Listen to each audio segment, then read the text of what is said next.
Hi everyone, it's Mary Satoli with the Follow Your Bliss Foundation. I hope you guys are all having a great week so far. I know mine has started out pretty good considering it's only Wednesday. I have had 2 really amazing days, and I think I was keeping you up to date on my thyroid progress. I think I mentioned a couple weeks ago I went back on Thyroid, and I have to say that so far I'm tolerating it pretty good at about a half grain.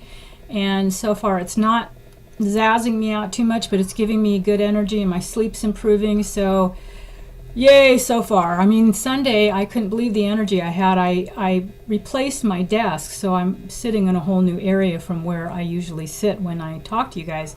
And I had a guy that I found on Craigslist come over and help me move the old one out, because I had this kind of clunky old drawing board that somebody gave me, and my goal was that after I got through the horrors of benzo withdrawal and repaired that, I wanted to replace a few things that people had given me that I just didn't want any memories of around anymore, because I finally was in a position that I could just get something used that I liked. So I have a new desk to put all my recording gear in a certain place, and a separate drawer for my Mac, which I do my music on, and then I have a little cubby for the PC. So I'm excited. So I was buzzing around here, and by the time I got all the stuff in the new desk put away, I was like sitting here going, I can't believe how much energy I've got. It's like, oh my God, I haven't had energy like this in years.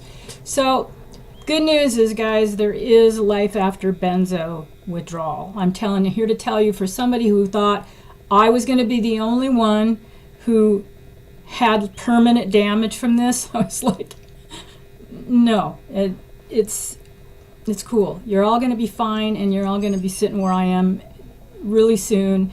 Just hang in there and keep plugging away, chipping away at the days and chipping away at your taper, because I know it just seems like it's never going to end. And I still have days, where I feel so much better now, that when I get a rough day where my muscles are super tight and I'm getting that electrical buzz and stuff, it's just sort of annoying. Like, is this do I have to be like pestered with anything else? This has been enough already. Okay, so let's be done with this. So that's just a little update, and I think that probably the biggest thing with thyroid is because they're so connected with your liver and adrenals, and I'm going to go over that with supplements and diet today, which is what I wanted to focus on. I've got a lot of stuff here. So but what I'm finding out about a lot of people who come off these drugs that have some of the biggest problems is because their thyroid conversion doesn't work properly, because your adrenals are stressed, like I said, in your liver, which is where you convert most of your T3. That's where it happens, in the liver and the adrenals. And when they're stressed, it's really hard to convert. And so I know I've been on thyroid medication 2 or 3 times now, and then I'd get overstimulated, so I'd have to come off. So there were probably times that when I was sleeping better or whatever, my adrenals were probably functioning better, and I was getting more energy because I was sleeping, so you didn't have the stress. But I just think it's a function, and I suspect that a lot of people have this problem, but their doctors don't know to test for other things besides TSH. And you can go online and check what a thyroid panel consists of, because it's all over now. There's more information instead of just getting TSH. So I suspect a lot of people that come off these have thyroid issues, and they're just not doing the right tests, and so you get kind of lost in the shuffle. But my singing voice is getting better because some of that hoarseness is clearing up. I still have some of it, as you can probably tell from my talking voice, and I've been singing all morning, so I kind of have my little schedule where I get up, and if I sleep good, then generally I do podcasts in the morning and recording where I'm fresh, and then I go take my lunch break and swim, and then I come back and I'll do my YouTube videos or blogs or whatever in the afternoon, because it's takes a little less energy than singing and concentration, playing and stuff. So then sometimes if I have a second wind in the evening, I'll go back to music and stuff. So I want to start today with some supplements and diet suggestions. I know there's all kinds of stuff on the internet, and everybody has an opinion about what works and what doesn't, so it can get really confusing, especially when your brain is not working and you don't really, sometimes it's hard to decipher whether you're having a reaction to a supplement or something you ate, or if it's just withdrawal, which 9 times out of 10 it usually is withdrawal, but there's a lot of things that can set people off. I know I went through bouts of taking certain things, they seemed like they'd work for a while, and then all of a sudden I would just be, like wired if I took them or something, or just feeling zazzed out for some reason. So I'm going to start with the most obvious thing, at least from my standpoint, because I think that your adrenals and sleep issues are probably the most compromised during withdrawal. Even though it all ties in together, your body works as one unit. So I want to start with a few things, and I don't take all this stuff all the time. I'll tell you which ones I'm taking and which ones I'm not for recovery. But I've stopped certain things because I know they were bothering me for a while, and I'll probably go back to them because they all have good reasons for taking them. And I've done a lot of research on all these products. They're good quality companies. They have the least amount of magnesium stearate and other fillers and things and binders and stuff in it. So, and I've got places, I'm going to put a link down for iHerb and my customer number so you guys can get discounts if you want through that iHerb link. And then it'll help me with my vitamin budget a little bit too. So I got to put a plug in for me with that. So let's see. I want to start with the things I'm doing right now that for my adrenals, because I'm trying to get that thyroid adrenal function balanced. And so I've added a couple of other things besides the things I told you guys about. But the main thing is, and I'm going to do my Vanna White impersonation again. I know I don't look anything like her, but we'll just Sarah Voss. Okay, this is made by a company called Interplexus. I believe they're one of the few places that carries this. Sometimes it's hard to get them because they run out of stock because it's such a good product. And it's about, I got this one for free shipping for like $29.95. And this is a really great adaptogen. Phosphatidylserine, this is phosphorylated serine. So you got to look at the labels because I think this is the only company that makes the phosphorylated, which is the one you want, because it's broken down for the digestive system. I can't ever, the camera's the opposite direction, so I can't ever get these right. But it's broken down the way the digestive tract already does so that it's easier to assimilate and absorb. Whereas if you take phosphatidylserine by itself, it's expensive as hell, and you're not going to digest it, so you're basically just flushing your dollars down the toilet. So what I've been doing, now that I'm trying to get my sleep pattern more regulated, supposed to take this for a month on and then take a week off, and it's to lower cortisol, especially nighttime cortisol, so you can sleep better. And it's not the kind of thing that you take one before bed and expect it to knock you out like benzos, because nothing knocks you out like benzos until they don't work anymore, remember? So this is kind of it's got a cumulative effect, and I've already seen the difference. I'll have nights like last night, my God, I can't believe how hard I slept, and I only slept 4 hours, but I don't need more than 4 hours of sleep. When I sleep deep and hard, I can go hours without that much sleep.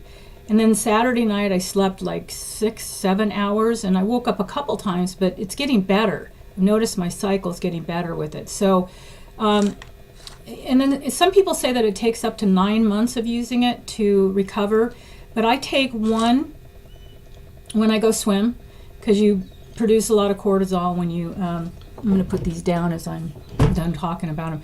You produce a lot of cortisol when you do aerobic activity or any workout, really. So the idea is, because I'm trying to lose a few pounds with the thyroid issue, is to take that Cerephos and knock down your cortisol so you're building muscle mass when you work out and not fat mass from the cortisol production. And then I take vitamin C with it, which your adrenal glands have the largest amount of I'm not very good at the Vanna White thing, am I? Largest amount of vitamin C in it of any organ in the body or any tissue in the body, the adrenal glands use a ton of vitamin C. So you can't overdose on vitamin C. Well, you can, but you'll just get diarrhea. But your body will absorb quite a bit of it. And right now I'm taking between 3,000 and 4,000 milligrams a day, because I really am fine-tuning right now since I'm off everything, and I'm trying to restart my adrenal and thyroid system. So one of the best things you can take for adrenals is vitamin C. And this will also help your cortisol production, reduce cortisol in the body. So I take a couple of these when I get up in the morning, and then throughout the day I'll take, like a couple more, because these are 500 each. And I like Garden of Life. Their products are kind of a little more pricey, but they're quality. There's no fillers at all. There's no binders and all kinds of crap that they put in no magnesium stearate. And most of their products they make from whole food. Like this is made from, it's not ascorbic acid, which if you buy ascorbic acid, it's not really vitamin C, like from plant-based vitamin C. You'll get lab-made stuff, and you don't want that. So this has got all kinds of vegetables and fruits. And then one of the benefits of Garden of Life products is they usually put a lot of enzymes, digestive enzymes, and probiotics in their supplements. So you're kind of getting some benefits of each. Now, again, I want to emphasize for you guys that are still coming off meds, that you're still tapering, that there could be things in each of these that you react to. So if you're going to try supplementing your diet, then take one thing at a time, add one thing at a time. Don't go crazy, because then you won't know what you're reacting to. If you do take like 5 things at one time and you have a bout of anxiety, you're not going to know what triggered it. So I start something and I'll take it for 3 days or something before I add something new, and then that way I know, and I can back off something that I haven't tried before, or something that I know that I'm reacting to. So so those 2 things I think are probably the best things for the adrenals. But now, I preface this by saying but, is that there are some other things, herbs in particular, that a lot of people swear by, and I'm going to cover a few of them. I don't have all of them here. I have one in particular that I like to use because I had a secondary Addison's reaction, as you know.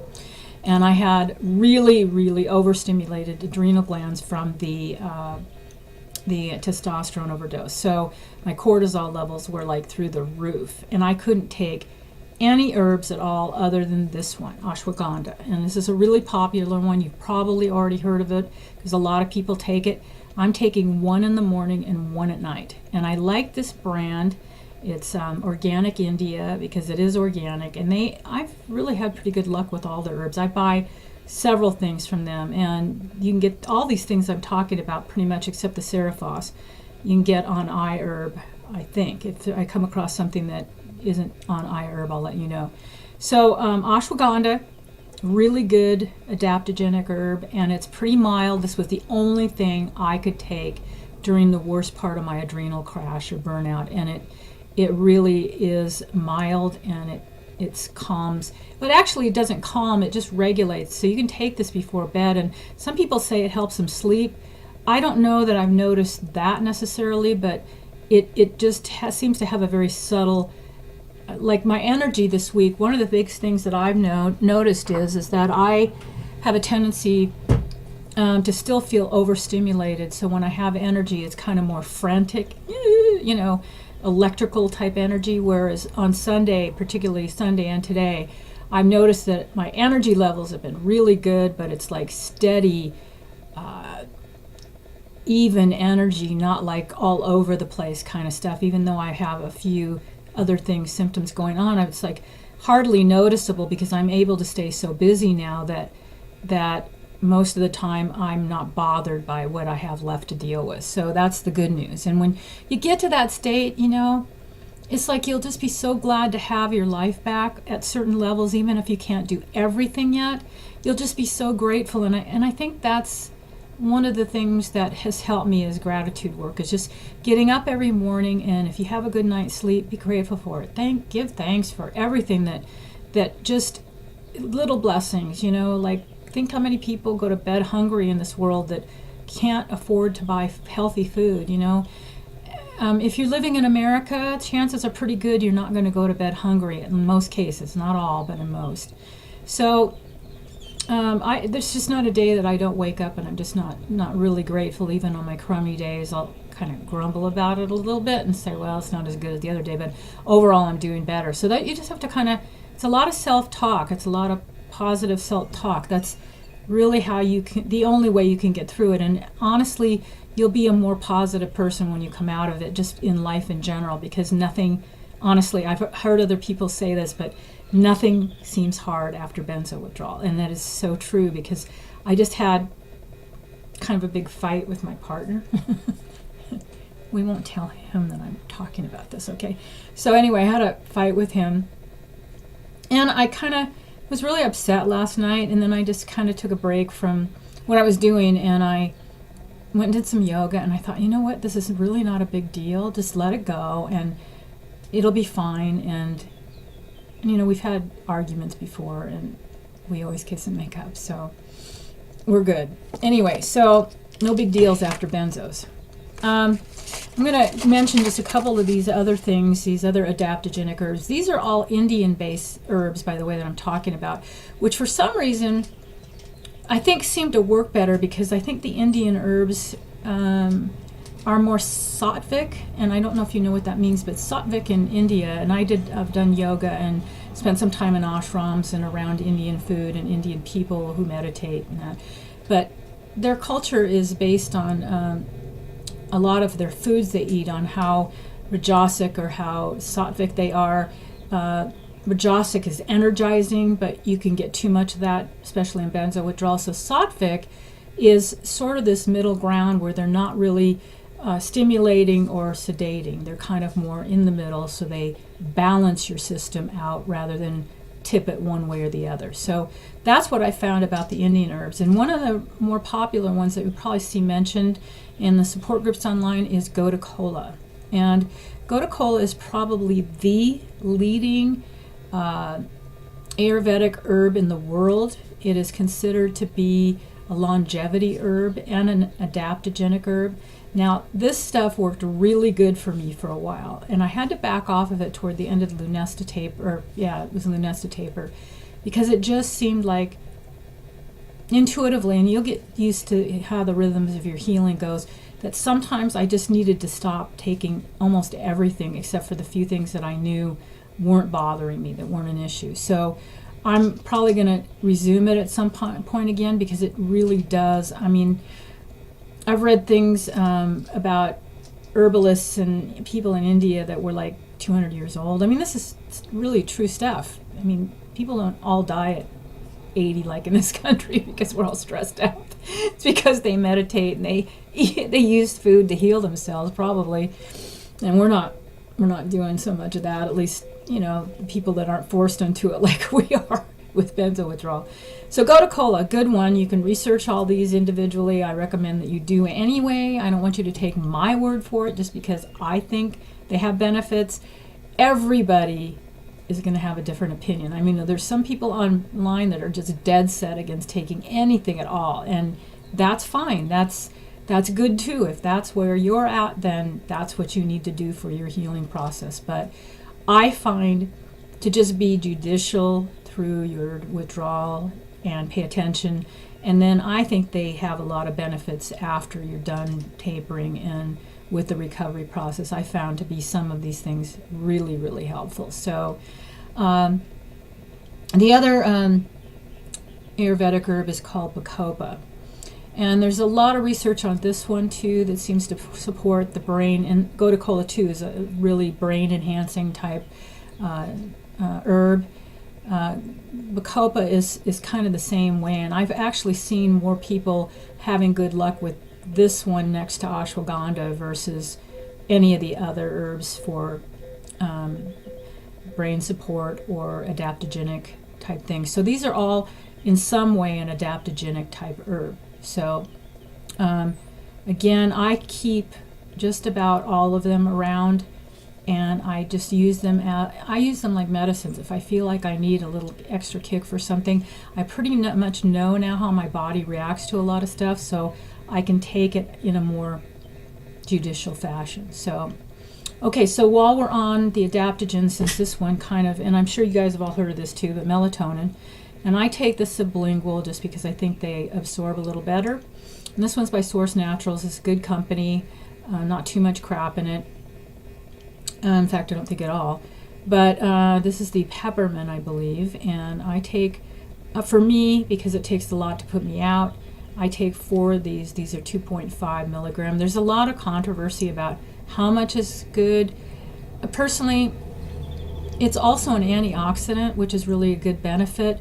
And I've seen more pros about this. There's some people say you can take up to 100 milligrams of stuff. I wouldn't recommend that because I just think that ODing on anything is not good. But I think anywhere from 1 milligram to 20 milligrams is probably a safe bet. And what I found, again, is I didn't have very good luck with it while I was tapering. In fact, there wasn't a lot of stuff I had very good luck with.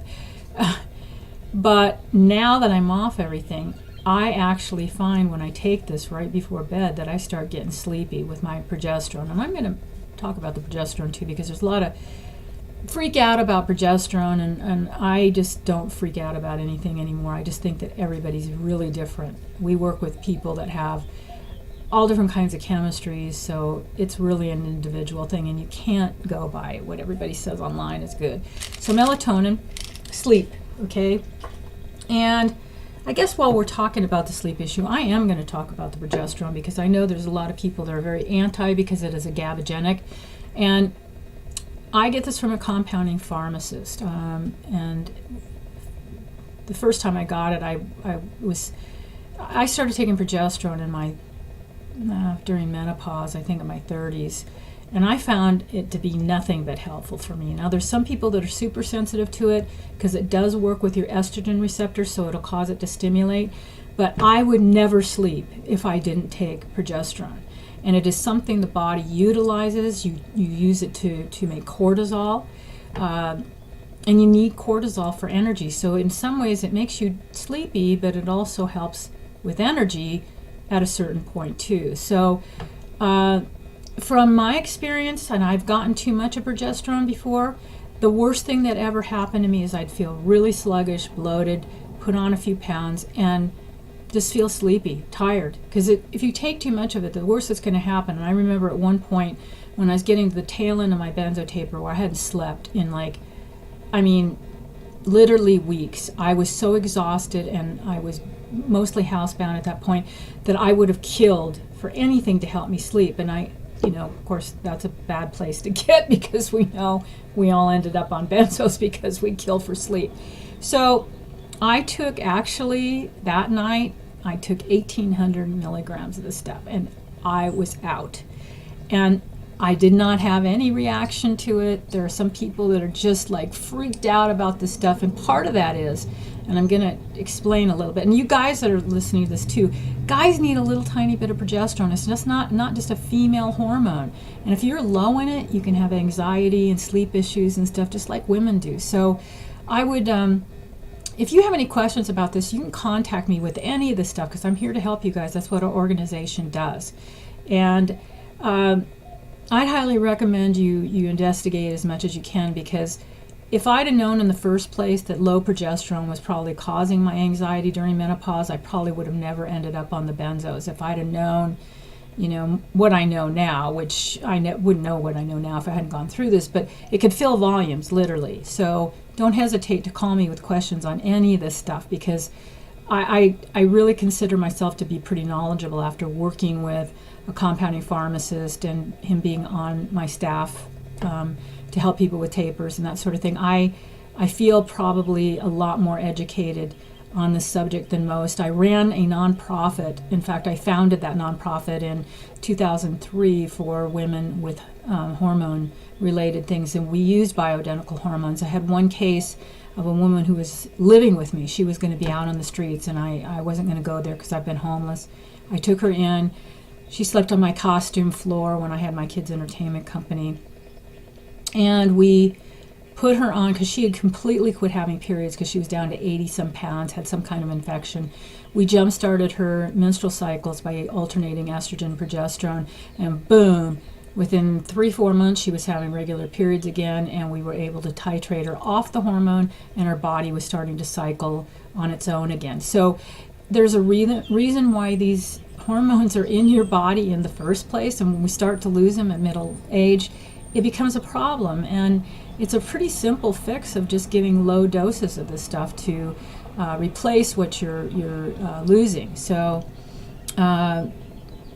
if you have questions about it, talk to me. I'm like the progesterone queen. It's like I take still a pretty high dose of it because it takes a while until your system settles down before you can titrate down off that too. But that's how we help a lot of people get off. Again, not everybody's not going to work for everybody, but we use a lot of progesterone in our counseling. Not a lot, but I mean, a fair amount. And honestly, I wish, again, like I had taken this instead of the benzos, because it's not anything like using a benzo. Your body uses it, it converts it. So, and this is a liquid, so you put it under your tongue and just let it sit there for a bit and then swallow it. And I take a little in the morning, and then I take the lion's share at night when I'm ready to wind down, along with my melatonin right before about 30 minutes. And generally I fall asleep pretty quickly. There's still some nights where I'm struggling with it, but okay, so let's see. I think that was everything on the adrenals. I don't remember where I was. I still get a little brain tracked here. So next thing we're going to talk about is the central nervous system and cellular repair. Now, I'm going to try to go slow on this because I was a biology and nutrition major for a while in school. And so I have a pretty huge background in this stuff, but even I get a little mixed up with mitochondrial function. And remember, you're going through a huge cell repair process after coming off these drugs. So I think there is a point at which these particular things are beneficial. And again, I'll tell you the ones that I think you should take, which usually people are less prone to have reactions to. So first one is going to be a B12 liquid. And this one is made by Biogenesis. It's a methyl factors. I get this through a website called Natural Healthy Concepts, and they have free shipping. They're really quick. They have like 2-day express shipping, so I get my DHEA there and this, and I find that this has a B6 and folate in it, and those are 3 of the most essential and non-stimulating B vitamins that you can take because they're all heavily involved in cell repair process. So for those of you who cannot take regular B complex, which the one I take, and I'm not taking this at the moment because I'm taking a break from some of my more stimulating stuff until I get my thyroid stuff straightened out. So right now I'm taking a break, but this is also Garden of Life, and it's a raw, again, like the vitamin C, raw foods vitamin with no fillers or binders and stuff. And this one's not too bad. I think it's 60 capsules for like maybe $15 or something like that. So, and this lasts me quite a while because I don't take it all the time. In fact, I don't take anything all the time except for B12, vitamin C, and the digestive stuff, which I'm going to get to here in a minute, and electrolytes. So there's a few things that I think are helpful for me, but that's me. I find I respond well to certain things. There's things on the lists on these benzo support groups, and I'll go over those in a minute too, that didn't do anything for me, or they just sent me through the roof. So, I'm just giving you the best tools to work with that I can possibly find, that I know that help me and have helped other people in their healing process. Okay, so B12 liquid, B complex, again, B1, 2 can be stimulating. I've had some problems with that, and a lot of people do. So when I'm ready to resume, I'll probably go back at just one of these a day at some point. But I've been off this for a while now, I think a couple months since, I stopped it for a while. So anyway, okay, biggest important vitamin in cellular repair is the B vitamin. So your whole nervous system is going through repair with this. So, and the second one I would recommend that you take most or all the time if you can is magnesium. I don't have a lot of room left on my desk, even though I've got more room than I did before. But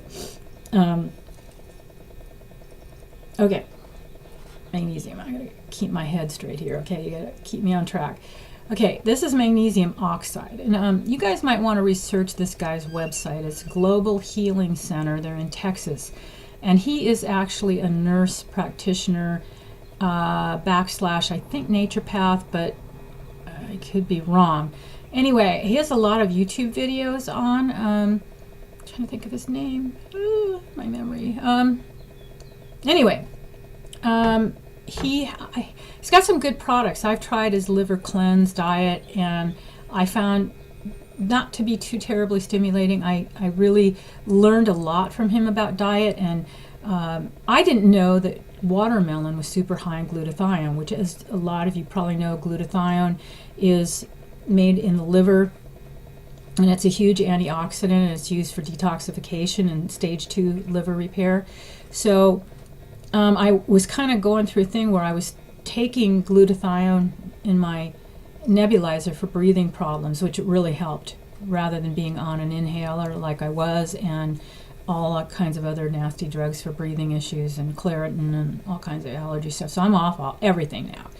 And so that the glutathione is best absorbed by inhaling it intravenously or intermuscularly, and I was getting it by inhalant, but then because the FDA cracked down on the compounding pharmacists about having to have better regulations for their clean rooms, the price skyrocketed, and I went from paying like $50 for a month's supply or a 2 months supply, I can't remember, but it wasn't terribly expensive, but it doubled in price to over like $100, and I can't afford to do that.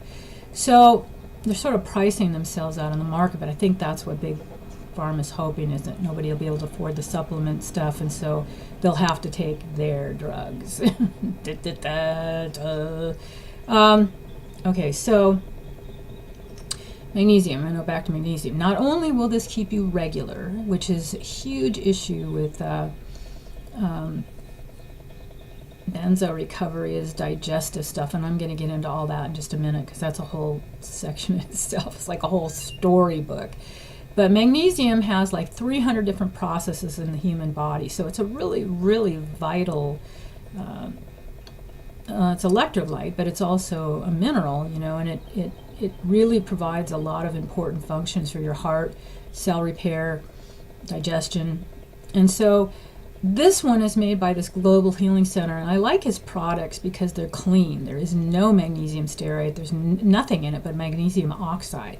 Now, a lot of people swear by the, because this is kind of expensive, but it lasts me a long time because I just take one at bedtime, so there's like 120 in here. So it'll last you for quite a while. And he has lots of good discounts, and if you take surveys, he'll give you 5% off, like my last order. Instead of paying $49, I think I only paid $42. So he's really good, and I've learned a lot from this guy, about nutrition, so you might want to check out Global Healing Center.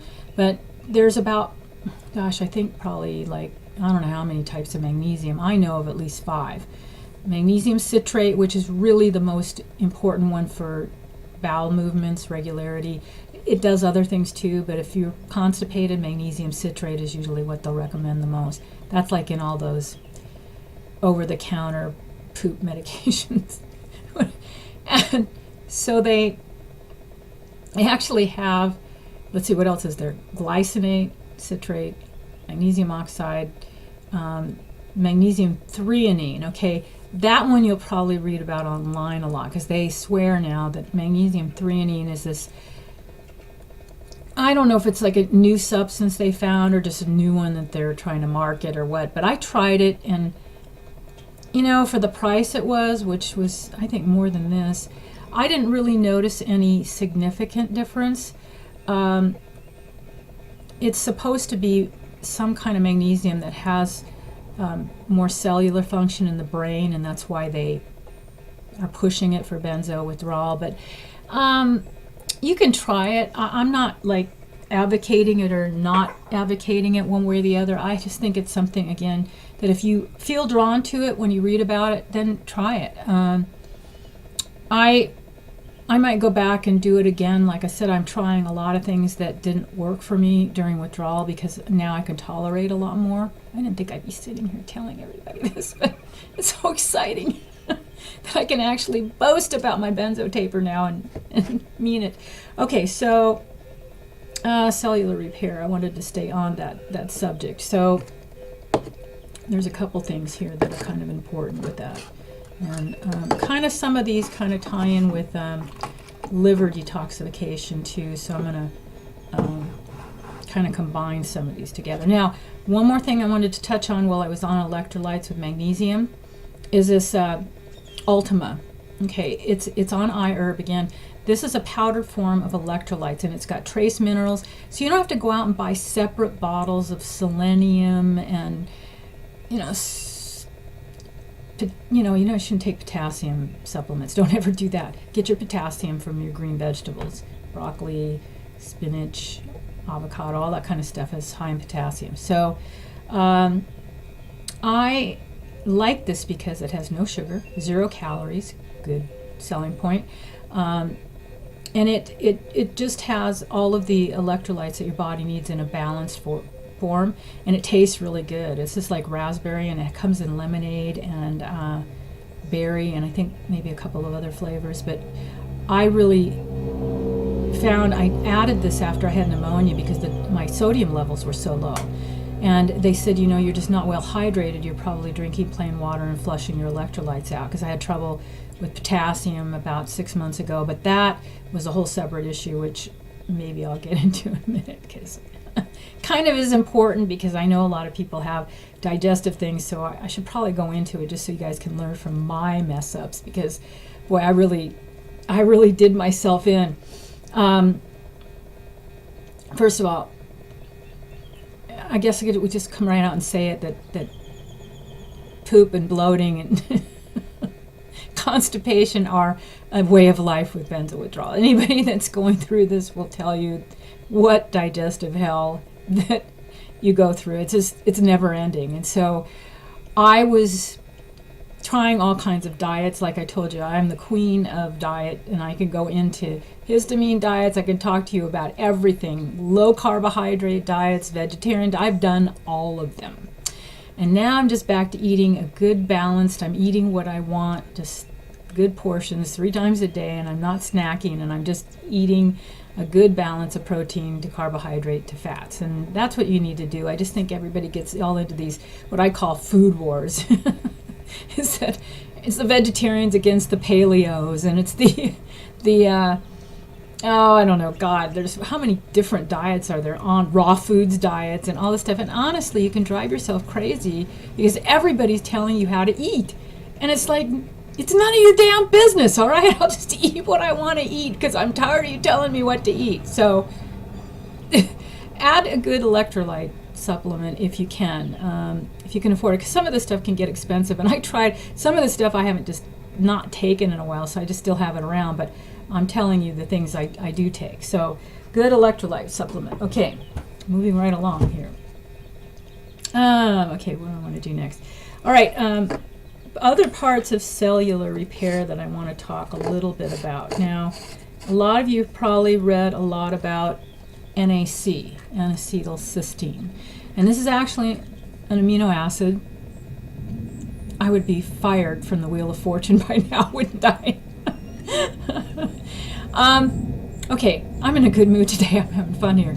All right, so NAC. If NAC is an important part of, again, glutathione, the detoxification process. You can get a lot of glutathione by taking a lot of vitamin C, NAC, whey protein will convert to glutathione in the body. There's several other, I think most green vegetables are good for that process. That's why I say eat a lot of green leafy vegetables, that kind of thing. So you can get it from food, but if you feel like you really need some liver thing, and I take one of these maybe, I don't know, it just kind of depends on how I feel. Like I said, I backed off most of this stuff right now while I'm getting the thyroid stuff straightened out, because I think it's best to just take it all in baby steps, because you just can overwhelm yourself otherwise with too much information, especially with benzo recovery. So this is a good product, Doctor's Best. I believe this has some selenium and there's another trace mineral that's really good for detoxification, liver detoxification, that's in here. And some people find it a little too stimulating. It did give me a little bit of energy, so you need to be careful with that. But I like this brand. This is a really inexpensive supplement. I think iHerb, I got it for $4, something like that, and some change. So a lot of people who've gone through recovery swear by NAC. Some people not so much. I would say it's a good thing to try at some point, but don't go, please you guys, don't run out to the supplement store, get online and start ordering everything that I'm talking about today. And then call me and say, I'm like having anxiety or whatever. Please don't do that. Just, if you're confused about something, get a hold of me. I'll be glad to answer anything that you want to talk about. Okay, so what I want to do next here, there's sort of 3 or 4 things that kind of go hand in hand, but I wanted to address them in a specific order because they have to do with ATP function, which is where if you know anything about biology, ATP is the form of energy that's inside your cells, and we need ATP, a lot of it, to continue to reproduce cells in the mitochondrial, which is where they're all contained. It's a cellular process. So I think what I'm going to do is, since we are on glutathione and liver stuff, let me go there first, and then we'll get to the main cellular stuff. Alpha lipoic acid. Now, this one, I have sort of a process. I use a couple things together, which I'll go into. And there's a lot of information about anti-aging supplements, and when you get to be my age, it's like you're looking for everything that can help you. So, alpha lipoic acid is actually an antioxidant that actually, when I got tested for like a vitamin panel and stuff, this is one thing that I was kind of low on. So when I found out that it also helps produce glutathione in the liver, that was another benefit to taking it. Now, there's 2 things that are really big in the anti-aging field, and that's resveratrol. And I like this brand. Again, you can get these both on iHerb, and think they're kind of lean, but what I found with these particular things is not to take them every day. They actually turn on anti-aging information in the cell, and there's a lot of research done on these particular resveratrol. I can't say that very well. They kind of go hand in hand because they both contribute to anti-aging processes and turn, like I said, that cell on. But if you take them all the time, it's my understanding that they quit working. So it's not something you want to take every day. What I do is I kind of keep track of when I'm taking them, and I'll take them together, like 4 days on and 4 days off. And I think it's really helped my healing process a lot. I really do, because it's something I didn't have any reaction to. That doesn't mean you won't, but I found these 2 to be less stimulating of anything, that might potentially stimulate your system that I took. And I've been doing this for since I came off the Lunesta, because I kind of got more into checking things out, because once I was off everything, I really was more conscious about what can I do to expedite my healing process. And I think, honestly, I'm doing pretty well considering 6 months off the Lunesta. I see a lot of people struggle for a long time, and if you guys know anything about Lunesta, it's also a GABAgenic. It is works on the same receptors as the benzos do, so it's a benzo-like. Even though they don't call it a benzo, it really is, even though they say it's not addictive, and it is. I'm here to tell you. I felt that the combination, the cross-tolerance that I developed as a result of taking them both together, which they'd given me stupidly, toward the end of my taper to help me sleep. Well, duh, it's going to do the same things as benzos, and nobody ever told me that, and I should have been enough on this at that point that I was ahead of the game. But I was just so freaked out, and there was so much paranoia and the lack of sleep and just living with all these crazy people that I lived with. I just half the time you're not thinking straight, so you're not making rational decisions about anything. And that's the problem with these drugs, is that it does impair your judgment and your decision making. And we've got a lot of people taking these drugs. So we look at the world and we wonder what the problem is. Hello. So again, just FYI, you guys are big kids, and I can't tell you what to do with everything. I can just basically give you my experience and my knowledge, and hopefully that'll help some of you. I'm hoping, anyway. So the next one I'm going to cover is nicotinamide ribose, NR for short. You've probably heard it online. This one is by Thorne Research, which I researched a bunch of these, and they're very, very pricey. Most of the NR, what it is, it's a coenzyme of B3. Okay, B3, as you know, is niacin. That's why this is niacinamide ribose. It's a cofactor. And what this does is it converts to NAD. And remember a minute ago I was talking about ATP and mitochondrial repair. Well, this is an NAD is a really important part of that, along with the NAC and some of the other things that I've mentioned and that I'm going to mention. But this in particular is also supposed to be an anti-aging type supplement, but this one will give you energy. I was really exhausted at one point. I started taking this, and for a few days it was great, and then it got to be so much so I cut capsules in half. And you guys can do that. Just be cautious about it, because I end up putting things on books with a nail file, so if I split them open and then I forget which was which, so if you don't write it down or label it, because I had enough trouble keeping track of stuff now, let alone when I was coming off the benzos. But this particular brand is less expensive. I didn't think it had as much crap in it as the more expensive ones. No magnesium stearate, and I got this off iHerb for about $10-20 less a bottle, which is good. It's called Niacel, and I found it did give me energy. You have to be careful with it. I'm not taking this right now because my energy is really good, so it's like I don't want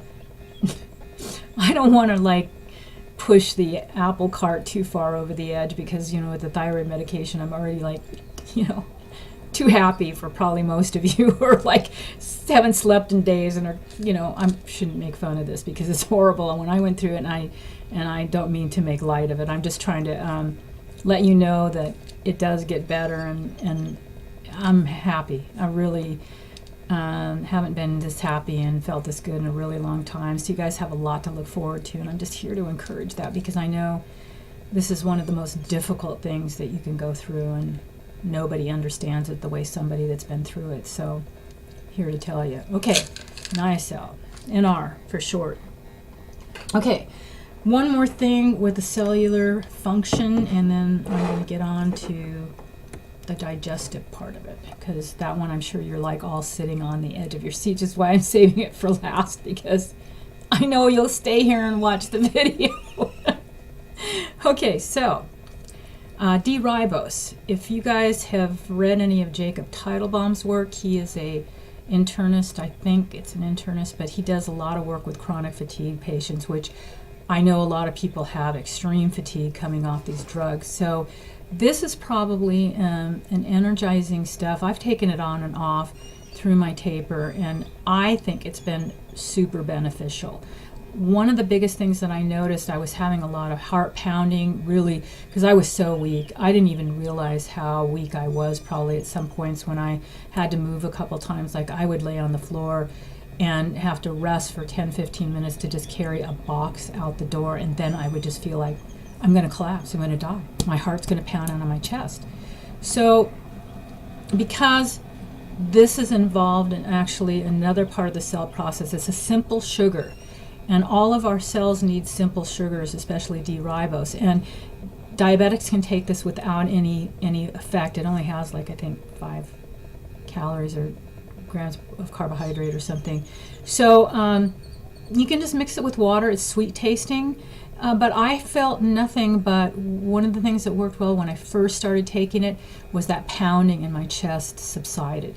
It didn't completely go away, but it made it a lot better. This was one product I took that I felt something almost instantaneously, and I keep it around, and I'll just sometimes, if I'm feeling fatigued on a day, because it doesn't give you like this burst of like caffeine energy. It's more like just kind of this kind of relaxed energy, and I think it's good for workouts. I think if you do a lot of aerobics or weight lifting or whatever, bodybuilding, that kind of thing, I think it's really beneficial. And I don't take it again every day. I just keep it around, and if I feel a little low energy, I'll throw a scoop in some water and just take it.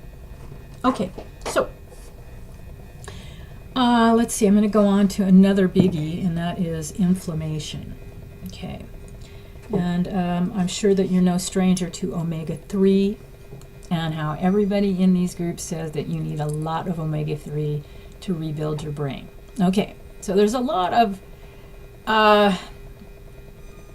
controversy over fish oil versus vegetarian sources, and I'm not here to tell you what the best way to do anything. As you can notice, I'm just giving you information. I am like the information queen. So omega-3 comes from, I think the best sources you can get are from food, salmon being the best. And if you don't do critters and you're a vegan, I suggest chia seeds. They're actually higher than flaxseed in omega-3, and they're kind of becoming the new sort of superfood. And I eat a lot of them. I bake them into, when I make quiche, I make a rice crust, and I put chia seeds in that. I'll make sweet potato pie. And you guys can let me know in the comment section. I am a really good cook, and I think I mentioned that during my recovery, that was one of my little projects for myself, was to investigate healthy recipes for like low histamine diets, for vegetarian diets, for whatever. And I've got this whole file. I mean, that's probably why I gained 10 pounds over the summer last year, was because all I did was cook and eat. But it was fun, it was fun because I got so skinny. That's the fun part about it, is like shoveling stuff in your, and still being able to eat and eat and eat, but it catches up with you. Whew, does it? So anyway, that thyroid medication's kicking in now, and I have more control over my appetite. So the other thing you can do is obviously fish oil.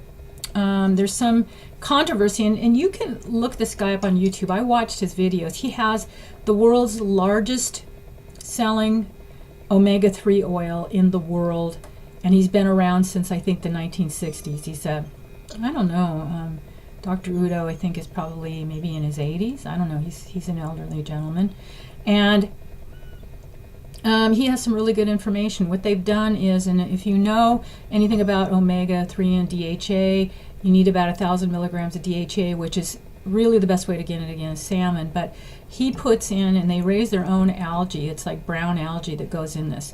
And specifically, it has a higher content of DHA than any other vegan or vegetable sources. Really good form of DHA and omega-3. So this has a perfect balance of what you need for a basic, like I just take 1 tablespoon of this a day, and it's a foundation for the other foods you eat. So I just it's got a balanced ratio of 3, 6 to 9s, because if anybody here knows anything about the inflammation process, part of the reason Americans in particular have such a high incident of inflammation and inflammatory diseases is because we're eating far too many omega-6 to omega-3 ratio. When you do that, it drives your omega-3 down, and your omega-6 goes up, and omega-6 causes inflammation, and omega-3 will reduce inflammation. And I've noticed a huge difference since I started taking this. Part of the reason I chose to do this and not a fish oil is because it's probably the cleanest source of omega-3. Fish oils, no matter how they process them, and again, Dr. Udo goes into this in his video, there is still an extraction process that can destroy the omega-3 in some way. And they raise all of their algae in organic tanks, I think in Canada, I want to say, something like that. But anyway, and then the DHA, it's not as high as in fish, but I try to incorporate a couple pieces of salmon into my diet along with that. A lot of chia seed, flaxseed, biggest source. I grind up my fresh flaxseed and put it on my salad or, into a smoothie or something like that. And it's the best way to get omega-3. And you need that good fat for brain cell recovery. And I'm telling you what, one of the biggest things I was worried about from taking these medications was my memory and what it was going to do to me as I got older as far as impairing. And as you can see, I'm clipping along with this video pretty good. I'm pretty impressed with myself. I'm like going, Mary, you're remembering all this stuff. My memory rocks. I mean, I'm like remembering names and things and places of the stuff, my songs, everything. I'm like going, holy cow. I didn't, I really thought I was going to end up a vegetable for a long time. So I'm telling you that fear not. If you do the right things to kind of, and I, like I said, I think that some of these things have helped because my recovery time has been, probably considering the dose that I was taking, 100 milligrams of Valium and then the Lunesta on top of it. Considering, how long I was on it and everything, there's a lot of people that are real freaked out about the long-term use. But if you do things right, and I eat super healthy, I know it's expensive to eat organic, but when you figure out probably what fast food and all that costs you, it's probably not that much more expensive. And is it really worth the doctor bills if you get sick? I mean, look what we're going through right now, and most of you probably have lost your jobs, income, relationships. Is it really worth all that? Or if you just spend a little more on invest in yourself, you're going to keep the doctor away. Seriously, other than to be in the hospital for pneumonia over the winter, the last 3 years I've hardly, other than to have my hormones tested, my thyroid stuff, I just stayed away. I just, if you do enough of your own research, you can, I'm not saying self-diagnose or do that, but I mean, you can even get your own labs run these days. So I wouldn't hesitate to do your own research, and you're on your own best advocate. I think I've talked about that before. So the other inflammation, and you've probably heard about this one too, another good organic India product is turmeric. And I found that with my diet, and I rotate this too, I'll take it a few days on, a few days off, because this is another one like the resveratrol and the alpha-lipoic acid that is, it turns on anti-aging genes as well. And so if you take it too much, I think it has the reverse effect and it won't work as well. So I take it with my meals because turmeric absorbs. If you notice in the Indian diet, they use a lot of ghee, which is a clarified butter. They take the milk fat off, and I use a lot of that to cook because it has a high heat point, even higher than olive oil or coconut oil, I think. And I use that to cook with. And I put maybe like a teaspoon on. It has the benefit, folks, it has half the calories of any other fat. Coconut oil, olive oil included. It has 45 calories per tablespoon versus over 100. So, and I cook with it. I use it for various things, but one of the biggest things in Indian digestion and stuff like that, they'll talk about how they cook a lot with turmeric. They put it in a lot, like their dal. That's a big, I use that a lot in a cleansing thing that I did. But dal is a combination of seeds and herbs and stuff that they use in a grain, vegetable-based thing. And turmeric is one of the things that they incorporate in a lot in their diet. But it absorbs better with taking it with ghee or some kind of fat. So I take this when I eat because I tend to eat my fats with my meals. So best way to do it, okay? Great anti-inflammatory. I've noticed some difference inside, a slight difference, not a lot, because the muscle tension and tightness is probably one of the more difficult things that almost everybody has coming off these things. I haven't talked to too many people that haven't experienced it on some level for sure. So, okay, two biggest things for inflammation. Okay, so I'm going to move on to, while we're on inflammation, I really encourage, now you have to be careful with magnesium oil or magnesium lotion because you can get too much magnesium contrary to popular belief, and I found this out. I'll go into my digestive story in the next phase here because I know you all are sitting on your edge of your seats waiting for that one. magnesium lotion. I like the lotion better because the oil is very sticky, and it's like, this is too, but not as bad, so I can put it on and then put clothes on or something over it, and I can go to bed with it. But before, with the oil, I would find myself just sticking to the sheets and not so good. But it does help with the muscle tension a little bit. And I even found to some degree at some point when I first started using it, my anxiety was through the roof. And when I put some on my chest, it did seem to abate the anxiety a little bit too. So magnesium, again, I can't emphasize how badly, because our soils are depleted and almost everybody can benefit from taking magnesium. And it's not going to hurt you unless you overdo the lotion. That's the thing you have to be careful with, because my magnesium did get too high, but I'll probably just go ahead and tell you that story now since I'm getting to the digestive part. But this works really good, and you can get some massages done with it. Highly recommend. This is made by Life Flow, again on iHerb, and I think it's about, this lasts me forever. It's like about $7 for a bottle, but I only use it on the really bad days because I'm cautious about the magnesium issue. I didn't realize it, but it can cause your heart to stop if you get too elevated, and it's hard to do if you take it orally because it'll give you diarrhea. But topically, if you're taking oral magnesium, I would be cautious about how much lotion I use. So if you're going to use a lot of lotion one day, back off, because you'll still absorb stuff through your skin. Our skin is our biggest organ in the body. We absorb everything through it. So be cautious with orals. If you're going to do lotion, just take a little less that day, okay? So you guys are waiting for my digestive story. I just know it. Okay. And I'm going to spend not a terribly a lot of time with this because we're almost done. I promise. I'm getting to the end of my spiel here. The problem I had the most was constipation, and I've kind of leaned toward that most of my life anyway, so I've always had trouble with trying to find the right combination of products to keep me happy, if you know what I mean. So, right off the bat, I was dealing with this by doing too many enemas. Okay. Now, I'm not going to tell you what to do or what not to do again, but I would highly advise against using too many enemas. Once or twice a month, maybe, if you really are having a rough time, because they did help. That was why, I had brutal bloating to the point where my upper gut would just explode, and it just felt like it would sit there, even no matter how many digestive enzymes I took, whatever. And it was the one thing for quite a while, for a number of months, until the end of my Lunesta taper, where it just was brutal. The digestive stuff was horrible. So be careful. And my magnesium was elevated, and I ended up going to the ER with low potassium, because you will wipe your potassium out by doing too many enemas. And I was using magnesium in the enema to calm myself down.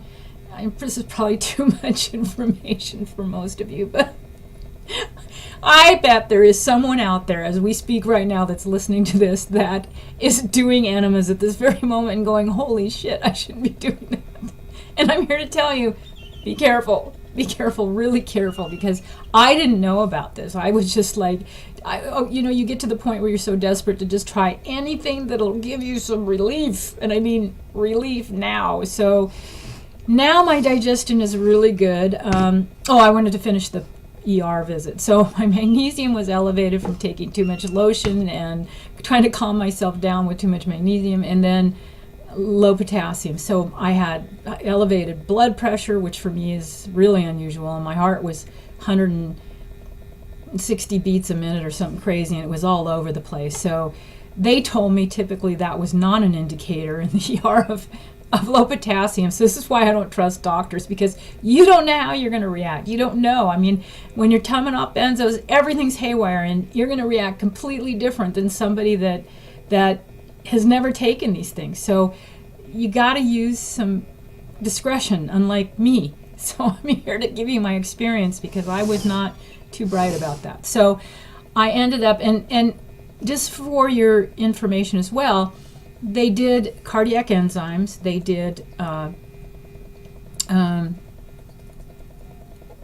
else did they test for? EKG.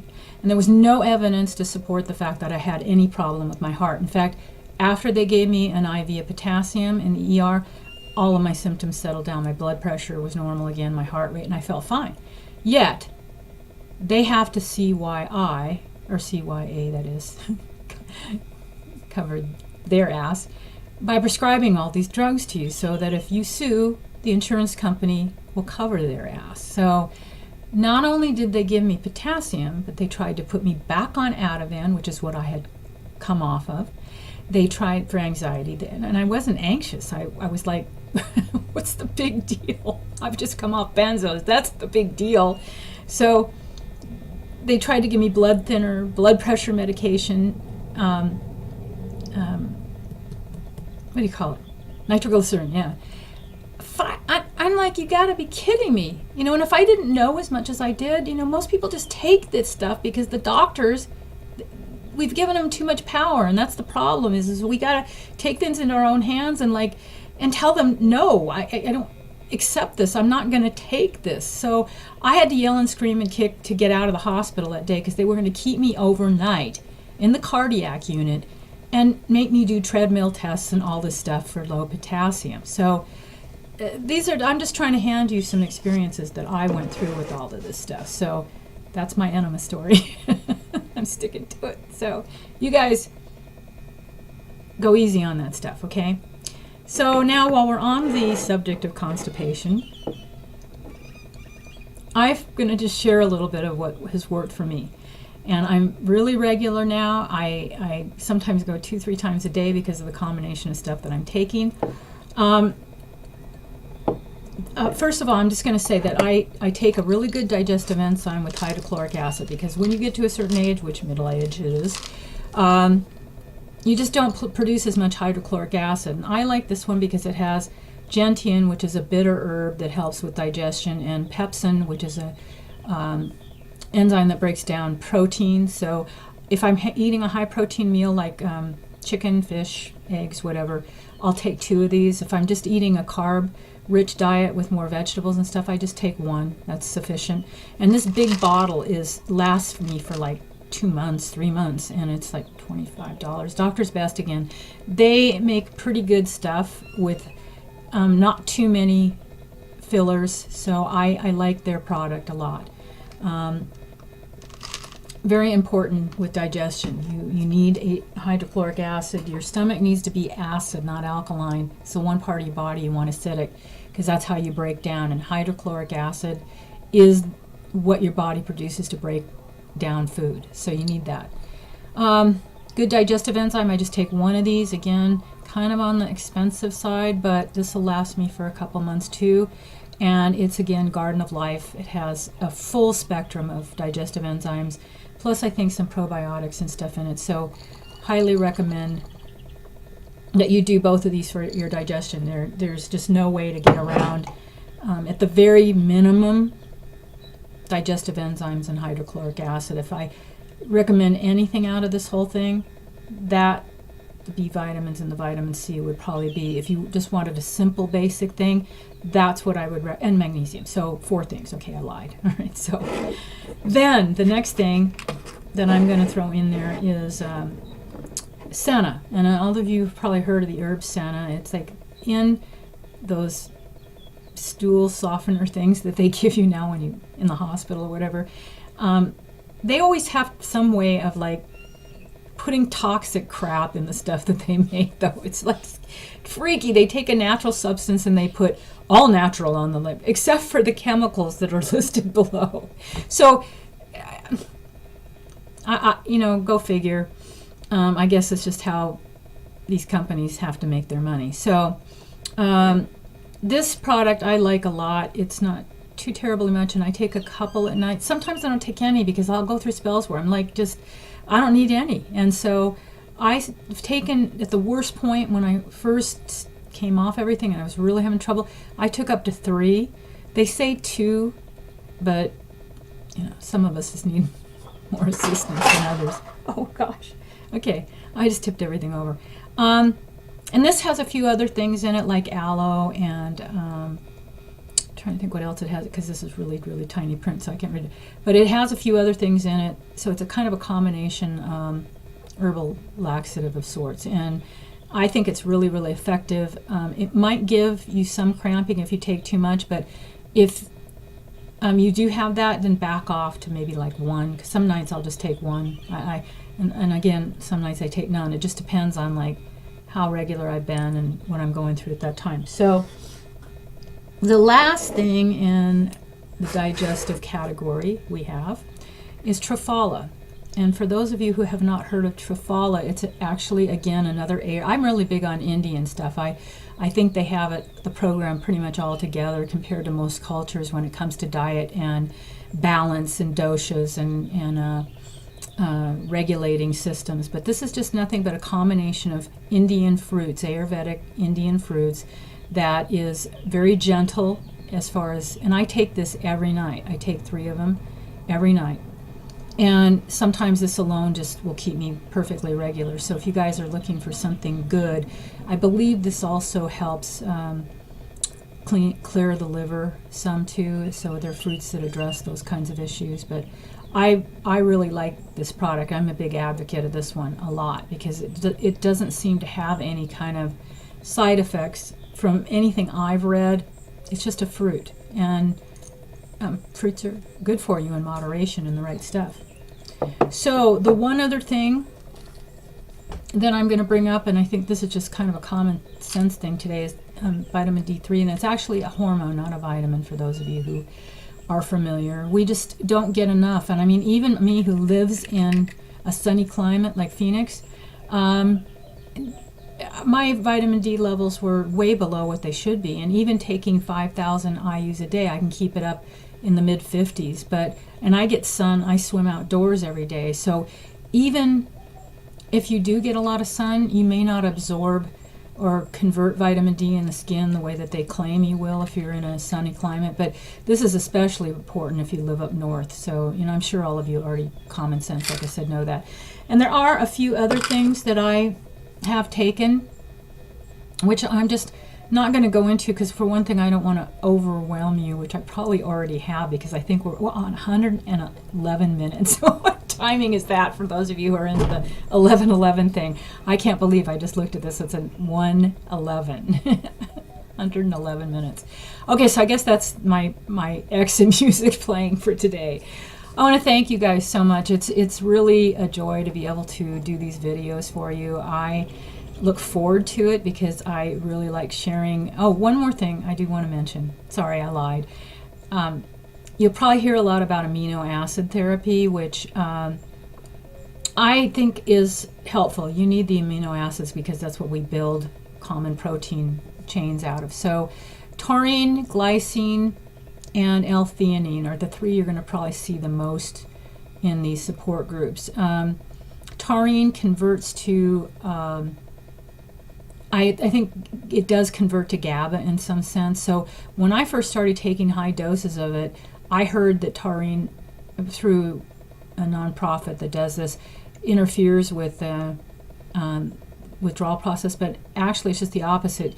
You build GABA from taurine, and I was taking as much as 6,000 milligrams a day at one time, and it did seem to have a calming effect on me at the worst point.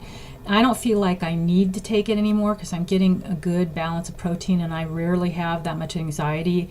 If I do, meditation and yoga seems to just completely obliterate that. So I mean, I've really gotten my schedule down to a good routine of balance. L-theanine, I don't see the attraction myself. It did nothing, not either way. It didn't excite me, it didn't calm me down, didn't help me sleep. I might consider trying it again at some point, but honestly, it was kind of like just flushing my dollar bills down the toilet. Other people swear by it. Again, I'm not trashing or supporting anything. I'm just presenting what I know to be things that most people advocate for or do. And L-theanine is just one of those, I think it's kind of a non-essential amino acid that is supposed to, like green tea, it's like green tea derivative where you can, it converts to some other calming substance. I'm getting tired, so I'm probably starting to trail off into the sunset here. So on that note, this time I'm really going to go. I want to thank you guys again for your patience and listening to me blab on about my experience with benzo withdrawal. I hope it's helping, though. Seriously, I do, because you guys are warriors. I've said it before. It's a tough battle to win. And speaking of battles, working on the mix on my videos, so that will be coming out. And I'm going to put up a separate YouTube video to let everybody know that it actually has been released. And you guys can mosey on over to my Patreon page and become members if you want to hear the other new stuff off the CD, which is exciting because that's my joy in life. And besides this, all of it kind of has been a really great way to get my life back, and I'm pretty happy right now. So I guess that's it. So we'll see you next week. This is Mary Satoli with the Follow Your Bliss Foundation. You guys take it easy and be safe with all this stuff, okay? Bye-bye.